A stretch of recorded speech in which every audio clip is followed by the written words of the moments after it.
Las noticias en Televistazo, con María Isabel Deleve, Gabriela Baer y Pedro Jiménez. Amigos, bienvenidos a las noticias. Iniciamos en Colombia, donde al menos 30 vías en 16 provincias amanecieron bloqueadas este jueves por un paro campesino, cuyos efectos también se sienten en Ecuador. En breve les mostraremos las repercusiones económicas en la frontera binacional. En Colombia, los manifestantes protestan por cuarto día consecutivo para pedir apoyo económico a la actividad agrícola. Ya son 98 los detenidos en el vecino país por los enfrentamientos con la policía. Está prevista una reunión entre el ministro del Interior y los campesinos de Boyacá, otro de los departamentos más afectados. La policía colombiana reporta cierres de vías en 16 departamentos. El paro indefinido toma fuerza y los manifestantes desobedecen el llamado a la calma del gobierno. Se conoce que los departamentos de Nariño y Boyacá son los más afectados. Los manifestantes, entre ellos agricultores, ganaderos y cafeteros, buscan garantías gubernamentales para el acceso a la propiedad de la tierra, la constitución de zonas de reservas campesinas y mejoras en espacios rurales. Este jueves, el ministro de Interior de Colombia, Fernando Carrillo, declaró que el gobierno está listo para dialogar con los campesinos de Boyacá, pero previo fin de bloqueo y previa suspensión de la violencia, ya que los enfrentamientos han sido una constante en estos 4 días de paro. Sin embargo, los líderes de la protesta rechazaron que se desarrollen diálogos regionales e insistieron en exigir una mesa nacional para solucionar la crisis estructural del campo.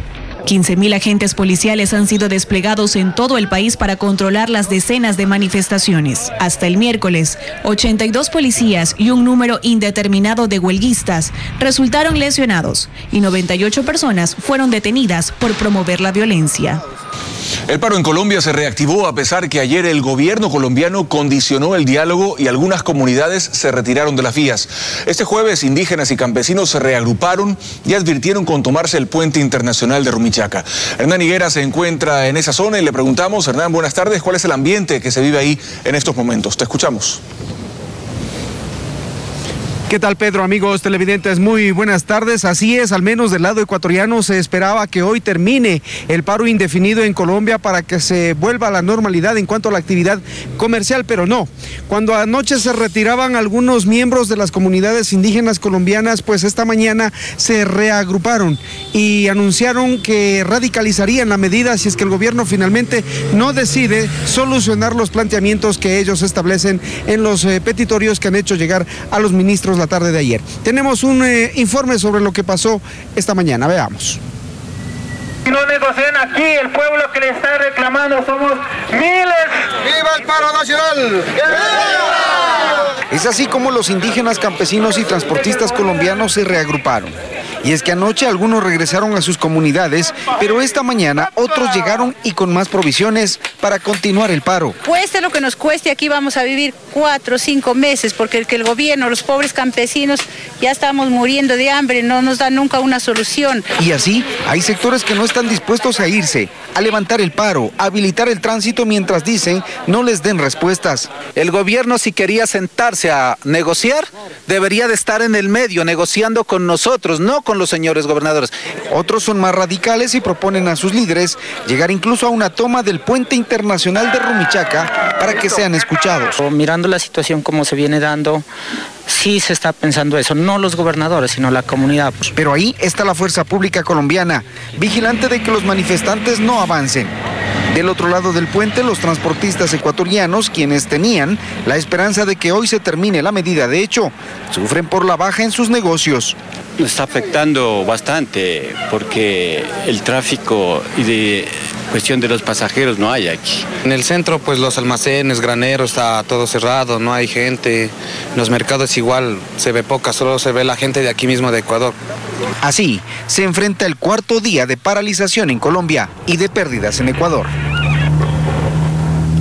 Y como les contamos, aquí en el puente internacional de Rumichaca, debido a estos anuncios que ustedes acaban de escuchar, pues la policía colombiana y ecuatoriana, así como miembros del ejército, han reforzado el tema de la custodia. Al momento aquí en el puente internacional existe total normalidad, está fluyendo el tránsito vehicular hasta la ciudad de Ipiales. En la vía Ipiales-Pasto se empiezan a sentir ya las primeras barricadas, pero los ciudadanos sí pueden llegar hasta este momento hasta la ciudad de Ipiales. viales. Importante también informarles algunas cosas que han anunciado gente colombiana que está tratando de llegar al Ecuador por vía aérea. Ellos anuncian que ya se siente un incremento en el precio de los pasajes aéreos, alrededor de 60.000 pesos han señalado. Hasta aquí nuestro informe, Gaby, continúas tú con más noticias. Buenas tardes. Hernán, gracias y buenas tardes. El prefecto del Guayas, esto en otros temas, Jimmy Jairala, señala que existe una alianza entre su movimiento Centro Democrático y Alianza País. El movimiento de gobierno respaldaría su candidatura a la reelección en los comicios del próximo mes de febrero. Sin embargo, la hermana del presidente de la República, Pierina Correa, considera que País debería ir con candidato propio. El presidente de la República adelantó que para las elecciones seccionales de febrero del próximo año, su movimiento político no presentará candidatos propios para todas las dignidades y expuso una razón para ello. ¿Por qué con candidato propio? Si es un prefecto de otra línea, que ha hecho un gran trabajo, un alcalde que ha mostrado capacidad, honestidad, ¿por qué no apoyarlo? Entonces esa es la postura, al menos del presidente nacional de Alianza País, del presidente de la República.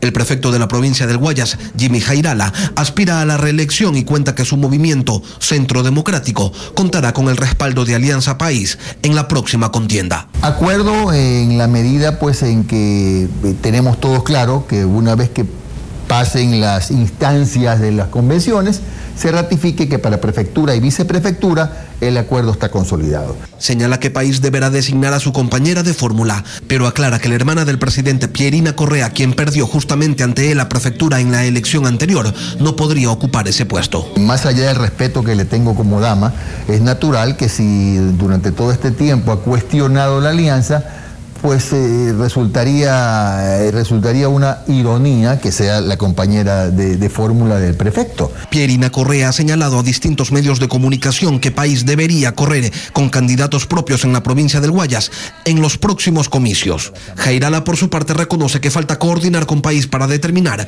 cómo van a hacer con las candidaturas a alcaldes en la provincia del Guayas. Nosotros vamos a procurar que nuestros mejores hombres y mujeres también, medidos con los de País, sean los candidatos de la alianza. No le puedo decir ahora si vamos a ir en alianza en el resto de cantones, porque eso es un tema que hay que madurarlo. Y que eso es algo que se debe definir antes de que termine septiembre, que es el plazo que el Consejo Nacional da para que se inscriban las alianzas de la próxima contienda electoral. Recuerde que los temas de interés se actualizan minuto a minuto para usted aquí en ecuavisa.com, nuestro portal electrónico con noticias de Ecuador y el resto del mundo. Vamos a la pausa y al regresar, Ivonne Baki muestra su pesar por el fin de la iniciativa Yasuní ITT. También explicó cómo se devolverán las contribuciones. Además, Colombia amplía la extensión de una reserva natural para protegerla de la explotación minera. El parque Chiribiquete será ahora del tamaño de Holanda. Un gusto seguir en sus hogares. En sus pantallas, la avenida 9 de octubre, principal arteria vial del centro de la ciudad de Guayaquil. Su nombre en honor a la revolución del 9 de octubre de 1820. Al fondo se observa el hemiciclo de la rotonda en el malecón Simón Bolívar. Seguimos informando. La ex negociadora de la iniciativa Yasuní ITT, Ivonne Baki, expresó su tristeza por el anuncio del presidente Rafael Correa de ponerle fin al proyecto. Baki agradeció a los países, organizaciones sociales y al propio mandatario por confiar en el proyecto de dejar el crudo bajo tierra. Juan Carlos Aispúa con el informe.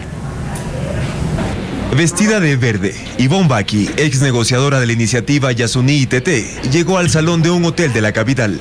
Se mostró conmovida por el fin del proyecto. Hay una promesa y un compromiso de preservar el Yasuní y seguiré luchando por esa causa con esperanza, con amor y pasión, porque creo en el Ecuador y cuando uno ama lo que cree, nunca lo abandona. Agradeció al presidente Rafael Correa, a los países aportantes y a las organizaciones sociales por el apoyo a la propuesta de dejar el petróleo bajo tierra.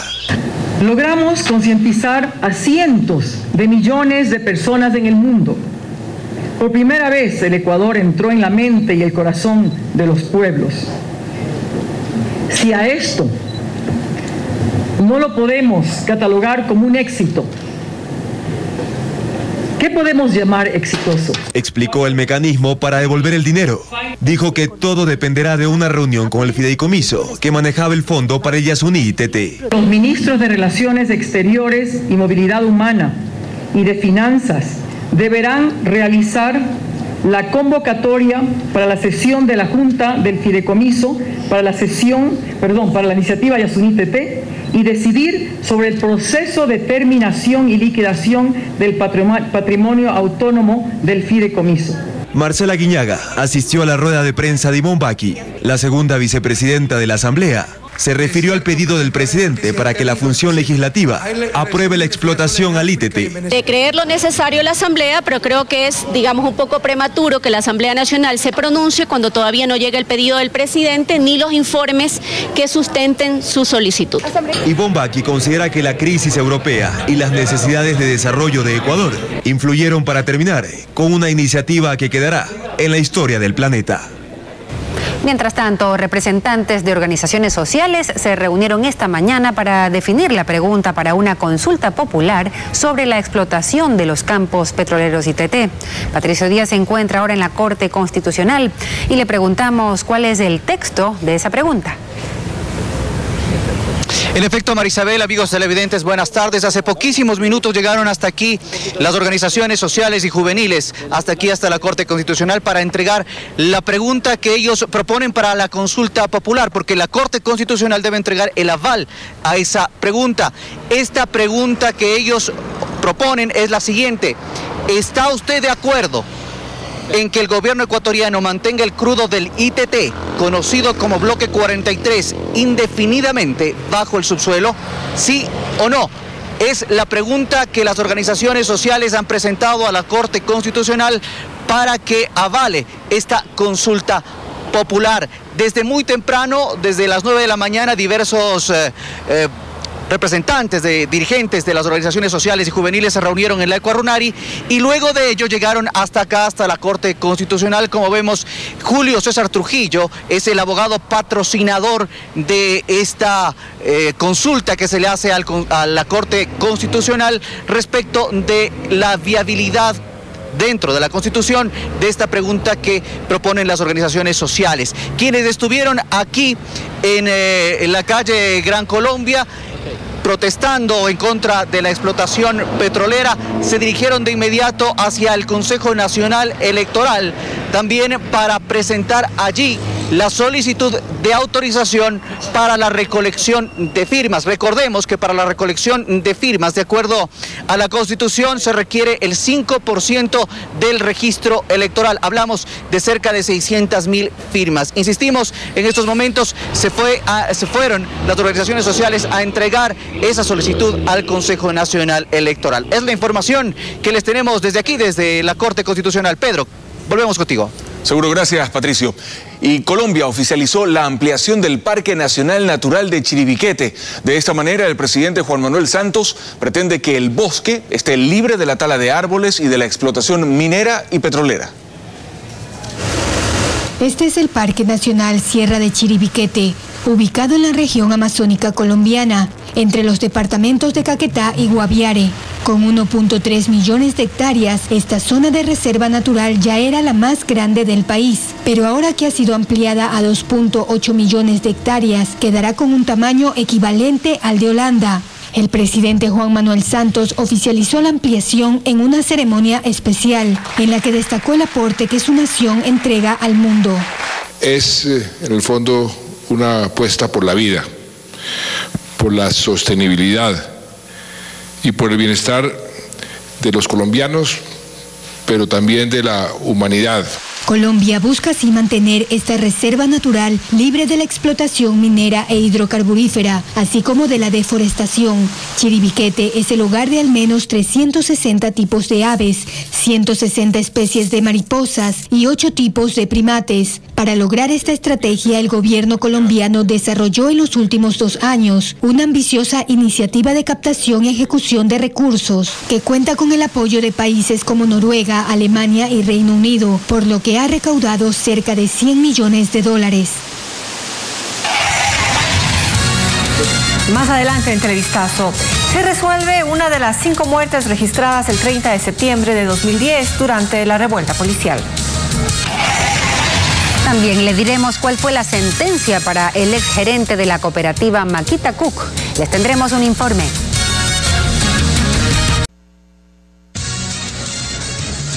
Gracias por acompañarnos. Vemos la imagen de la Unidad Educativa La Salle en La Tacunga, la misma que cuenta con la certificación internacional en excelencia y calidad educativa. Los docentes enseñan a sus alumnos a no ser memoristas, sino críticos y propositivos sobre los problemas de la humanidad. Seguimos informando. Decenas de padres de familia llegaron al Colegio Militar Eloy Alfaro de Quito para confirmar si sus hijos serán recibidos en esa institución, luego que se les asignó un cupo. Carlos Flores nos cuenta que las autoridades del plantel permanecieron en una reunión, mientras los padres están a la espera de una respuesta. En los exteriores del Colegio Militar Eloy Alfaro se concentraron varios padres de familia que buscaban confirmar si el cupo asignado por el Ministerio de Educación es válido. Cecilia Chávez nos cuenta que aún no sabe en qué horario estudiará su hija, pues desconoce si lo dispuesto por la Secretaría de Estado se cumplirá. Dice que va a ser por la tarde lo del ministerio y a mi hija le asignan al cupo de la mañana. No sabemos qué decide cierta ahí en lo que van a decir. O sea, lo tienen aquí a mucha gente que ya se marchó otra vez al ministerio. Madres de familia como Mónica Jaramillo piden a las autoridades que se pronuncien para definir el tema. Nos dicen que nos vayamos a la casa, que no va a venir ningún funcionario del ministerio.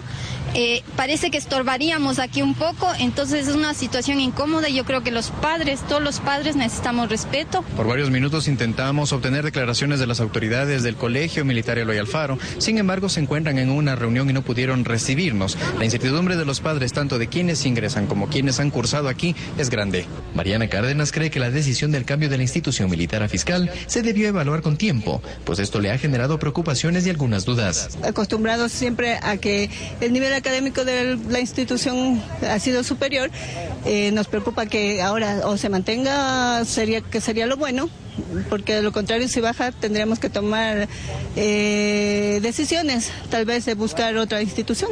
Aún se espera un pronunciamiento oficial por parte de las autoridades para aclarar las inquietudes de los padres de familia. La noche de ayer se declaró culpable a un ex policía del GOE por la muerte del estudiante universitario Juan Pablo Bolaños durante la revuelta del 30 de septiembre del 2010.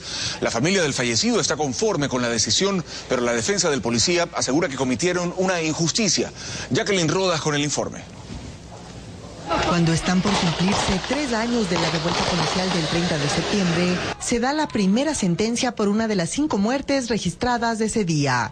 El primer Tribunal de Garantías Penales de Pichincha declaró culpable al exagente del GOE, Francisco G., por el homicidio del estudiante universitario Juan Pablo Bolaños. Aunque aún no se notifican los años de sentencia, Mateo Bolaños, hermano mayor del fallecido, se siente conforme con el fallo. Nada de lo que pase nos va a devolver a mi hermano. Vemos que sí se hace justicia en el Ecuador, que se ha buscado todas las maneras de resolver nuestro caso y eso nos llena de mucha satisfacción a nosotros como la familia Bolaños.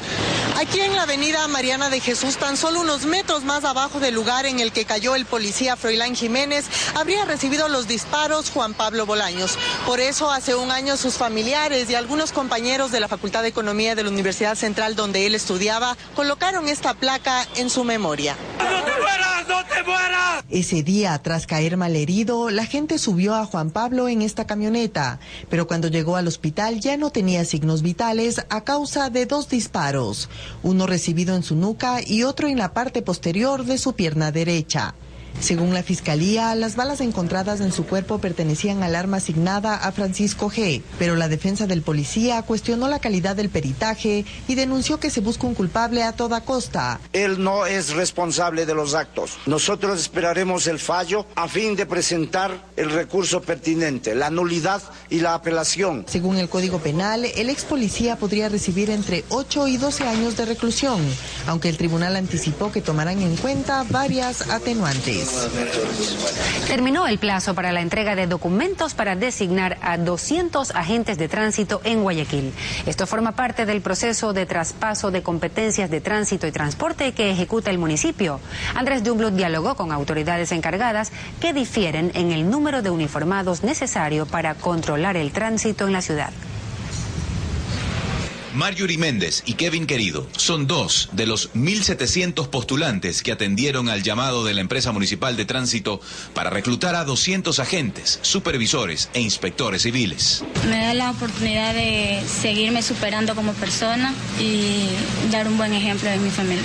Quiero, por ejemplo, poder dirigir el tránsito, ayudar a las demás personas y también por tener un trabajo seguro. La encargada de la selección habla de esta preparación que durará 3 meses. Vamos a realizar pruebas de aptitudes, vamos a realizar pruebas físicas, vamos a realizar exámenes médicos, vamos a hacer prueba de poligrafía. Y es justamente esta convocatoria la que divide criterios. Hay quienes se preguntan si 200 agentes civiles de tránsito serán suficientes para controlar todo el tráfico en la ciudad de Guayaquil. Actualmente en la ciudad se designan 1.200 vigilantes. Andrés Roche, gerente de la empresa municipal, detalla que el soporte de la tecnología será fundamental. Va a encontrar el ciudadano semáforos inteligentes de última tecnología que se autocalibran o funcionan también con el flujo vehicular. También va a encontrar cámaras fotomultas que de una u otra manera sustituye al vigilante en algunos casos. El director ejecutivo de la CTE piensa distinto. Yo no sé si la tecnología está en la capacidad de liberar el tráfico o el congestionamiento en la calle producto de un choque. La tecnología no te ayuda para los eventos de las entradas y salidas de colegio. Hoy para las entradas y salidas de colegio la Comisión de Tránsito del Ecuador destina más de 400 hombres todas las mañanas. ¿Será suficiente este sistema tecnológico para reemplazar a los vigilantes que eventualmente se vayan a necesitar en las calles porque solo a 200 se ha llamado a concurso? Por supuesto que ese es un número mínimo necesario. Tenemos que tener los resultados de las bases que se publican en octubre para determinar ahí sí cuánto es el número exacto de lo que necesita Guayaquil. Se espera que en octubre se conozcan los nombres de los 200 agentes de tránsito calificados. El Ministerio de Relaciones Laborales ultima detalles de un nuevo código que plantea la no discriminación a las personas que intentan conseguir un empleo. Paul Martillo nos informa que ni la edad, sexo o lugar de nacimiento serán impedimentos para ser incluidos a la actividad laboral. Quedará absolutamente prohibido que los negocios que requieran personal expongan cualquier tipo de discrimen en el anuncio. Nancy Cerón es cubana y cuenta que cuando vino al Ecuador se le hizo muy difícil conseguir trabajo. No aplico, ¿por qué? Porque ni tengo edad ni tengo cuerpo. Afortunadamente logró obtener un empleo y ahora es la encargada de atender este centro de belleza, donde se solicita personas con experiencia. Piden experiencia, pero bueno, aquí no se está pidiendo edad. Mónica Sierra quiso mejorar sus ingresos trabajando en la noche, pero en la cafetería le dijeron que no. No deben de ser discriminadas por su grosor, su contextura o su color. Casos como estos se repiten en todo el país. Es por eso que el Ministerio de Relaciones Laborales está preparando un nuevo cuerpo legal para evitar la discriminación laboral. Las autoridades han informado que el próximo mes el proyecto estará en manos de la Asamblea para su análisis y aprobación. Francisco Vacas explica el alcance de la reforma legal. Que no puedan existir anuncios para requerir personal donde se busca persona de tal edad, etcétera, con este tipo de condiciones, que en la hoja de vida no se exija una fotografía, así como tampoco se pueden exigir exámenes, ¿cierto? Exámenes de SIDA, examen, etcétera, de embarazo, tipos de discriminación, tampoco que no se puedan hacer anuncios por prensa. En caso de incumplimiento a estos principios, se impondrán multas a los establecimientos.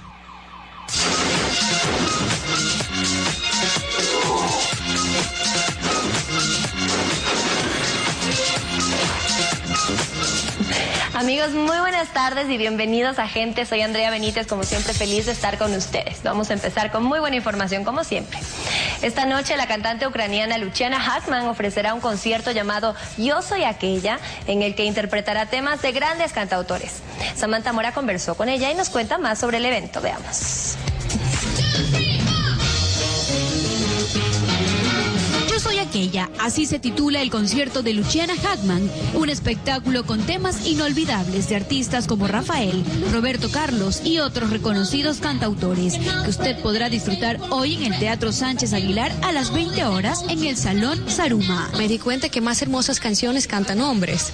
Yo digo, ¿por qué así? ¿Por qué así? Y yo pensé que arriesgar así cantando una mujer, cantando canciones de hombres, puede dar otro toque, puede ser más sentimental. Como un milagro que tanto esperé, Esta vez la cantante ucraniana quiso presentar algo diferente. Y teníamos una lista de 140 canciones. De 140, escoger 21 canciones es muy difícil. Esta es la cuarta presentación que realiza en nuestro país, en donde encontró el amor y su voz es admirada. Estoy aquí para quererte. Una noche inolvidable con 6 músicos en escena para el deleite del público asistente. Estoy aquí para decir.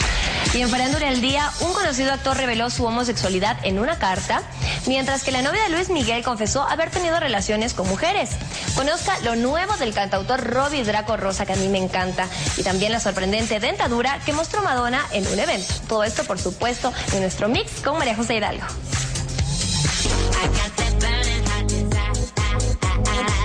La excéntrica Madonna ha vuelto a dejar con la boca abierta a sus fans. La cantante ha sido una de las últimas celebridades en unirse a la moda de lucir fundas de oro y diamantes en los dientes, o lo que es lo mismo, a la tendencia conocida como grills. El nuevo amor de Luis Miguel es la modelo polaca Kasia Sowinska. Ambos se conocieron cuando ella se incorporó al staff de coristas del artista. Ella hace varios meses confesó su bisexualidad, admitiendo que tuvo relaciones sexuales con mujeres. Otro que también habla sobre este tema es el actor Wayward Miller, quien sorprendió a todos al rechazar una invitación a un festival de cine ruso por ser gay, y dejó en claro en una carta su posición respecto a las leyes discriminatorias en Rusia para los homosexuales. Finalizamos con un guerrero, el cantante Robbie Draco Rosa, a quien en 2011 se le diagnosticó un cáncer cerca de su hígado, y luego de estar un año fuera de los escenarios y vencer esta enfermedad, lanzó el disco Vida, cuyas canciones son a dúo con los más importantes artistas latinos, y próximamente saldrá a la luz un libro de su autoría, así como una película biográfica.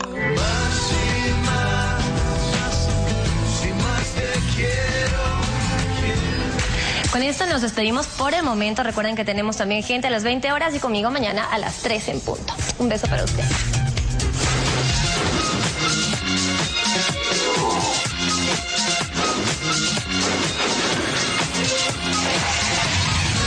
Pausa y más adelante en Televistazo. 2 personas mueren carbonizadas durante un incendio en una tapicería. Los bomberos investigan las causas. También inspectores de la ONU todavía no investigan el uso de armas químicas contra civiles en Siria, pese a la condena del mundo. Un obrero que trabajaba en la construcción de la vía Penipe-Cotaló en la provincia de Chimborazo murió sepultado por un derrumbe mientras maniobraba maquinaria en el lugar. Como nos cuenta nuestro corresponsal Ángel Pilatuña, el rescate del cuerpo tomó casi 24 horas. Un derrumbe ocurrido en la vía que se construye desde Penipe a Cotaló sepultó a un operador en el interior de una retroexcavadora de la compañía Hidalgo Hidalgo. Segundo Coche, operador nos cuenta que una maniobra oportuna le salvó de milagro. No, pues, cuando vi que ya la otra máquina le golpearon y yo di la vuelta y apoyé contra el material para que no me bote más adentro. Según el policía Luis Pacheco, 6 maquinarias de la compañía constructora y equipos de rescate del Grupo de Operaciones Especiales GOE trabajaron casi 24 horas en el rescate del cuerpo. Hemos trabajado duro, las maquinarias de aquí de la empresa Hidalgo Hidalgo, que han colaborado bastante los compañeros trabajadores. La maquinaria se localizó luego de 19 horas de ocurrido el accidente. Cristóbal Samaniego, efectivo del GOE, nos cuenta que empleados y equipos de rescate lograron retirar el cuerpo del interior de la maquinaria, pese a las dificultades del terreno. Sí, un poco difícil, ya que es un terreno muy flojo y la tierra se está deslizando mucho a la superficie. Luego de la necropsia de ley, el cuerpo será trasladado hasta su natal Loja. En Quito, 2 personas murieron calcinadas durante un incendio ocurrido en una tapicería. Denise Molina nos cuenta más de esta tragedia. Era la tapicería de autos del maestro Juan. A tan solo un año de haberla inaugurado, se consumió por las llamas. Su propietario y un amigo murieron asfixiados y calcinados por el incendio. Entonces yo estaba durmiendo y sentí un ardor a la garganta. Así lo que estaba saliendo humo por ahí. Entonces yo le golpeé, la pared esa, para ver qué es lo que pasaba. Le digo, Juan, porque se llamaba Juan. No me contestaba, salí afuera y ya vi que estaba... ¿Era grande el incendio? Ya estaba recién saliendo, de una llama. Según su vecino, Juan vivía solo en la tapicería, local que se consumió en tan solo minutos por los materiales altamente inflamables. El capitán Jorge Almeida, jefe de la zona Calderón de Bomberos, dice que llegaron a tiempo para evitar la propagación de las llamas. Se pudo evitar que se propague a las viviendas aledañas. Lamentablemente, por ser un local, una tapicería, tenemos dos personas asfixiadas, dos personas fallecidas en el lugar. El fuego se produjo en horas de la madrugada. Aún la policía no tiene la identificación completa de los fallecidos. Mientras tanto, el personal del Cuerpo de Bomberos investiga las causas del siniestro que acabó con la vida de 2 personas. Y retomamos el paro en Colombia. Vamos en directo con Rubén Bayona, quien se encuentra en el sector del Meta, cerca a Bogotá, una población afectada por la huelga nacional que lleva 4 días. Rubén, ¿qué novedades nos puedes contar en este momento? María Isabel, buenas tardes. Así es, ya completamos 4 días de paro agrario en el país, situaciones difíciles en departamentos como Boyacá y Nariño. Nosotros nos encontramos en el punto conocido como Pipiral, en el departamento del Meta, exactamente en la vía que comunica a Villavicencio con Bogotá, con la capital de la República. Aquí hay más de 4.000 campesinos desde hace 3 días que se encuentran ubicados en la parte alta de la vía. Ellos se encuentran en carpas de manera pacífica, han esperado una respuesta por parte del gobierno nacional, pero cabe destacar un hecho que se registró el día de ayer en horas de la mañana, unos desórdenes con la fuerza pública en donde hubo una retención de 4 uniformados por parte de los manifestantes y 26 personas que fueron capturadas por parte de la fuerza pública. En horas de la tarde se creó una mesa de concertación para que se diera un intercambio, es decir, que los uniformados volvieran a manos de la policía y que las personas que fueron capturadas volvieran a manos de los campesinos. Eso se dio sobre las 3 de la tarde. La situación es bastante difícil en el país, un paro que ya deja pérdidas incluso en Ecuador y también que ha elevado los precios de los productos en nuestro país. María Isabel, esta es la información que tenemos hasta el momento para nuestro canal aliado Ecuavisa. Rubén Darío Bayona. Gracias, Rubén, por ponernos al tanto de lo que ocurre en Colombia con el paro. La comunidad internacional pide a los inspectores de Naciones Unidas ingresar a los suburbios de Damasco, donde ayer se perpetró una masacre contra civiles sirios. Intentan aclarar el uso de armas químicas contra la población. La oposición siria distribuyó imágenes que corresponderían a nuevos ataques en un suburbio de Damasco. Es poco lo que queda en el sitio, calles bombardeadas y edificios destruidos. La gente ha huido del lugar tras la masacre perpetrada ayer, una noticia que llegó incluso a los campos de refugiados sirios en Líbano. Mataron a nuestros niños, a nuestro pueblo, dijo esta mujer. Usaron químicos. Bashar al-Assad está matando a nuestra gente en Damasco. Siria arde y los países árabes observan y no hacen nada, concluyó. La comunidad internacional ha reaccionado condenando el ataque de ayer, pero aún el Consejo de Seguridad de la ONU no se pone de acuerdo para pedir formalmente una investigación. Y solo la misión de inspectores que llegó a Siria hace 4 días podría verificar lo que sucedió. El ministro de Relaciones Exteriores de Francia advirtió que si se confirma el uso de químicos en la masacre de ayer, deben responder. Mientras que Reino Unido y otros 36 países han enviado un escrito a la Secretaría General de la ONU solicitando que se permita a los inspectores de la organización que ya están en Siria acceder a la zona donde la oposición denuncia que ayer murieron más de 1.300 personas. Tras recibir su libertad condicional y orden de arresto domiciliario y después de varias horas de espera, el expresidente egipcio Hosni Mubarak pudo abandonar la cárcel de Tora, donde permaneció recluido desde el año 2011 cuando fue derrocado. Mubarak fue trasladado en un helicóptero a un hospital donde cumplirá el arresto, una medida tomada de manera urgente anoche por el gobierno militar para evitar más protestas en el país, que en estos momentos atraviesa una grave crisis política. En África, Robert Mugabe fue investido por 7ª vez consecutiva como presidente de Zimbabue en un acto que reunió a 60.000 personas en un estadio. Mugabe asume así nuevamente el poder del país que ha gobernado en los últimos 33 años. A sus 89 años también es el mandatario electo democráticamente más longevo de África y posiblemente del mundo. Según los resultados oficiales de los comicios, Mugabe logró el 61% de los votos. Sin embargo, la oposición denuncia que hubo fraude electoral. En Luisiana se ha formado un extraño agujero en forma de sumidero, ubicado en el fondo de una zona pantanosa en la localidad de Bayou Corn. El agujero está literalmente engullendo todo lo que hay a su alrededor. Las autoridades han tenido que evacuar a 350 familias que viven en la zona para evitar una tragedia de grandes proporciones. El estado de Luisiana demandó a la empresa petroquímica Texas Brine, a la que culpan de provocar el hoyo con sus trabajos de perforación. A través de un comunicado enviado a la prensa, el soldado Bradley Manning, sentenciado ayer a 35 años de prisión por entregar información confidencial a Wikileaks, anunció que se quiere someter a un cambio de sexo y pidió que de ahora en adelante lo llamen Chelsea Manning.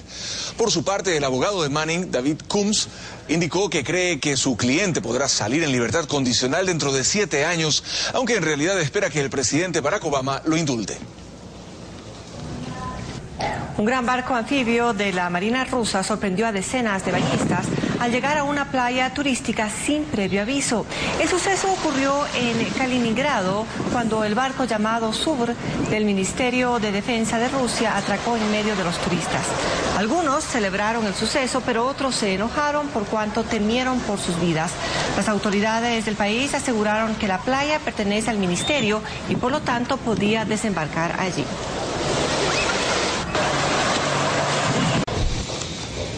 El exgerente general de la Cooperativa de Ahorro y Crédito Makita Cook, que cerró sus puertas por problemas de liquidez en el año 2012, fue declarado culpable por el delito de abuso de confianza. Tenemos más detalles en el siguiente reportaje. El dictamen judicial contra Lorenzo C. se dio a conocer al final de la audiencia de juzgamiento. El exgerente general de la cooperativa Makita Cook fue hallado culpable. Así lo confirma el fiscal Errol Elizalde. El tipo penal por el cual a él se le acusó, que es el artículo 560 del Código Penal, pues, que es abuso de confianza, se logró probarlo con los testimonios tanto de los interventores, toda la documentación presentada por la fiscalía.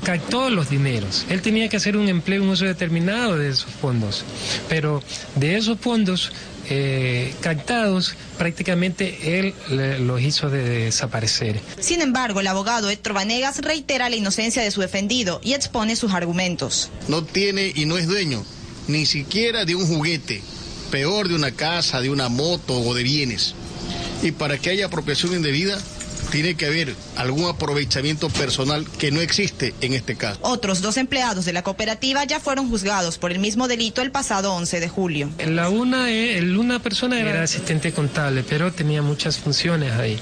Ya manejaba los depósitos, los dineros de los clientes de la cooperativa, y en vez de ponerlos a sus cuentas, a las cuentas de los depositantes, los ponía a cuenta personal, a cuenta de tercero. Él fue sentenciado porque se probó en la audiencia que él adecuó su conducta también a ese tipo penal, y la esposa de él. El exgerente de Makita Cook, que cerró en agosto del año anterior por problemas de liquidez, permanece detenido tras no haberse presentado a una audiencia anterior. El delito de abuso de confianza tipificado en el Código Penal es sancionado con prisión de 1 a 5 años.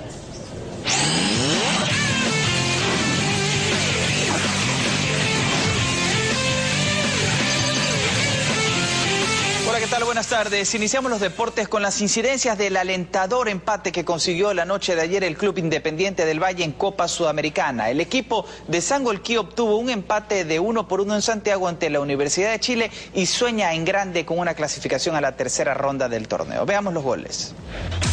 Esto sucedió en el Estadio Nacional de Chile, donde el equipo del técnico Marco Antonio Figueroa se adelantaba en el marcador luego de esta salida apresurada del guardameta Librado Ascona, una serie de rebotes dentro del área y con mucha fortuna Isaac Díaz enviando la pelota al fondo de las redes. Minuto 42. Observamos cómo Luis Fernando León intentaba rechazar la pelota, pero lo toma a contrapié, imposible para el zaguero. Luego en el segundo tiempo, al minuto 61, un pelotazo en profundidad extraordinario de Luis Caicedo y la definición de Henry, el faraón León, que ponía la pelota al fondo de las redes. Una vez más, Caicedo con el pase entre líneas y la definición de León ante la salida del guardameta Johnny Herrera. Ahora escuchemos lo que dijeron tras el empate el técnico del Independiente y la figura del partido. Punto importante, más porque se logró un gol de visita que te da, la tranquilidad de que un empate 0-0 te hace pasar de fase, que nosotros creo que nos paramos bien en defensa y a partir de ahí encontramos la solidez y los espacios que nos dieron posibilidad de gol. Sí, la verdad que veníamos concentrados, motivados, porque sabíamos que no tenían mucho conocimiento de nosotros y que tal vez, como pasó, no iban a mirar por debajo, pero veníamos con todas las ganas de hacer nuestro trabajo. Y otros 4 partidos que se jugaron la tarde y noche del miércoles por la Copa Sudamericana fueron donde 3 equipos pudieron ganar en condición de locales. Veamos.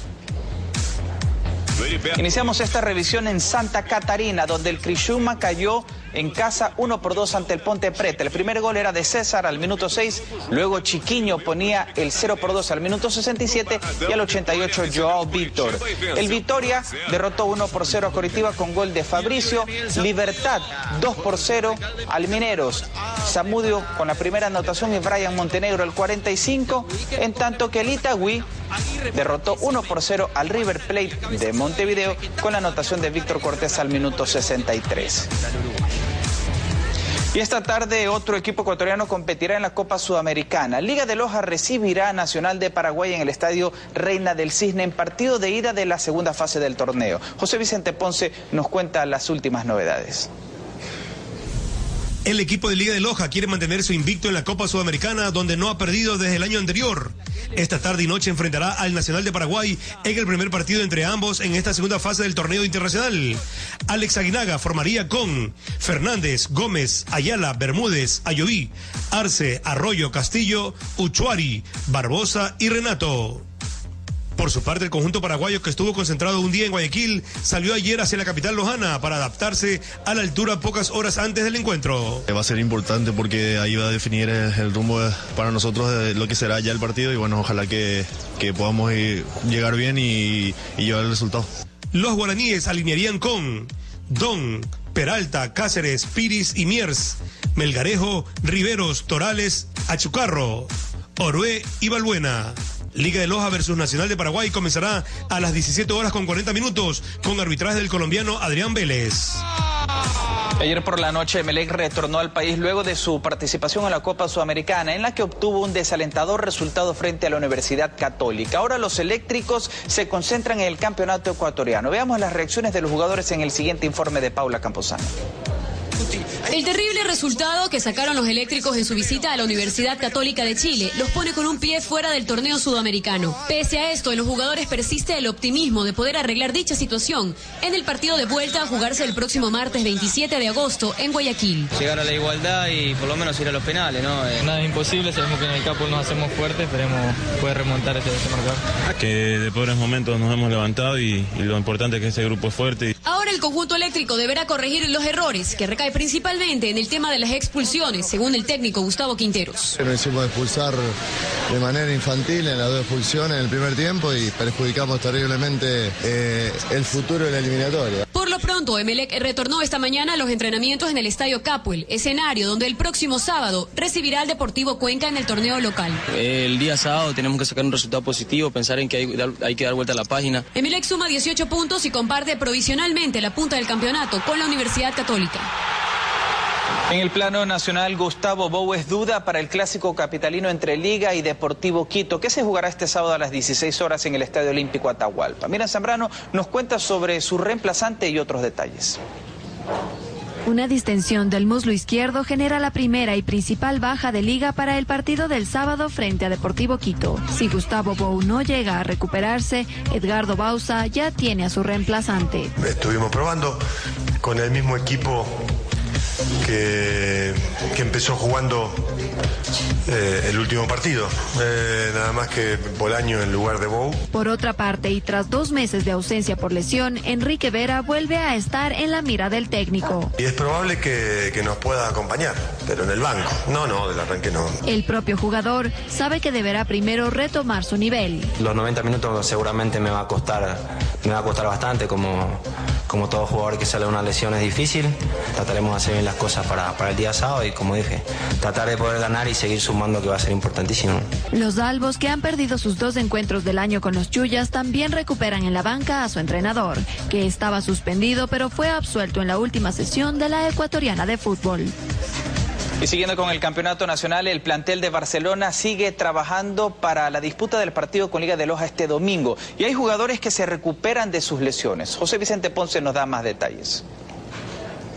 En la nueva práctica de Barcelona se confirmó la recuperación de varios jugadores lesionados, entre ellos Frickson Erazo y Malcol Quiñones, quienes ya trabajan normalmente junto a sus compañeros. Para el partido con Liga de Loja no estará Michael Arroyo por estar suspendido. En su lugar actuaría Olger Matamoros. Aquí lo importante va a ser el orden, el sacrificio que tengamos dentro del campo de juego para... Además, el técnico Luis Soler espera aprovechar este domingo el desgaste que tendrá su rival, ya que jugará este jueves por la Copa Sudamericana. Están dos frentes, Sudamericana y Campeonato.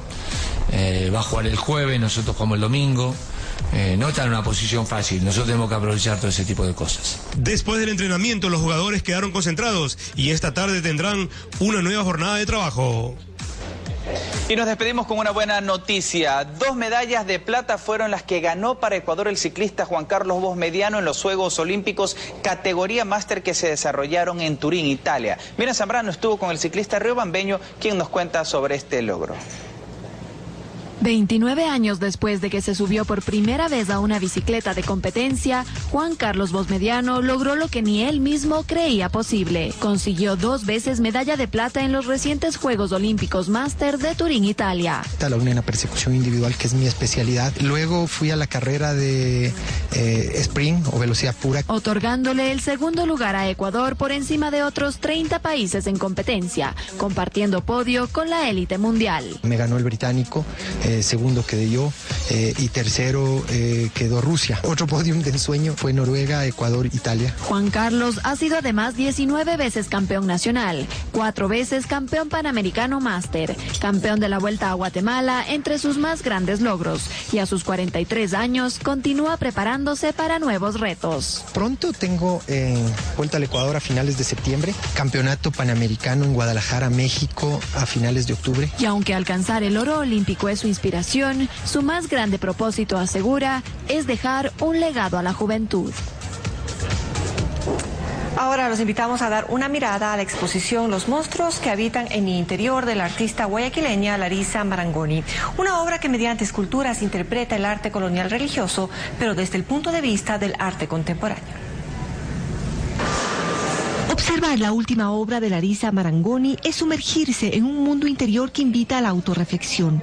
La artista plástica guayaquileña expone 7 esculturas que transportan al espectador a la época barroca, pues reinterpreta en un lenguaje contemporáneo el arte colonial religioso, concretamente las pinturas de santas católicas. No estoy analizando las santas por sí, estoy analizando sus temores, estoy analizando sus miedos, sus monstruos interiores. Justamente las esculturas que tienen estos brazos como pulpos, los pulpos tienen ese el aferrarse, y la conexión que se hace es poder rescatar esa espiritualidad histórica y ponerla nosotros en este contexto contemporáneo a través de estas esculturas.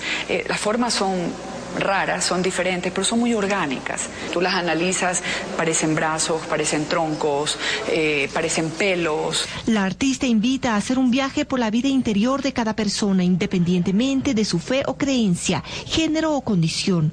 Vamos con la curadora de la exposición, María Belén Misle. Y cada una de las esculturas vienen a ser metafóricamente espejos de los estados del alma. Y en el barroco por excelencia, el espejo es uno de los motivos favoritos del barroco por excelencia. Es decir, Larisa dialoga con el barroco, con la esencia misma del barroco. Eso es algo muy importante que mencionar. Y las obras están llenas de vitalidad, de movimiento. Y es que Larisa ha optado por dar movimiento a su obra, plasmando así el barroco en sus esculturas. E incluso incorpora sonidos que nos transportan al pasado y a la luz como parte de la espiritualidad. Además usa varios elementos como hierro forjado, telas y tapas de tubos de ensayo. Los monstruos que habitan en mi interior es el nombre de la obra que se expone en el Centro Cultural de Arte de la Universidad Católica. La entrada es gratuita y estará abierta al público hasta el 22 de septiembre. Una muestra artística para admirar. Y con el sello original de Larisa Marangoni. Les pedimos, amigos, gracias por su amable compañía. Sigan como siempre junto a nuestra programación y también al tanto de las noticias en nuestro sitio web ecuavisa.com. Muy buenas tardes a todos. Vistazo se reproduce a través de Radio Cristal 870 AM y Radio Centro 97.7 FM.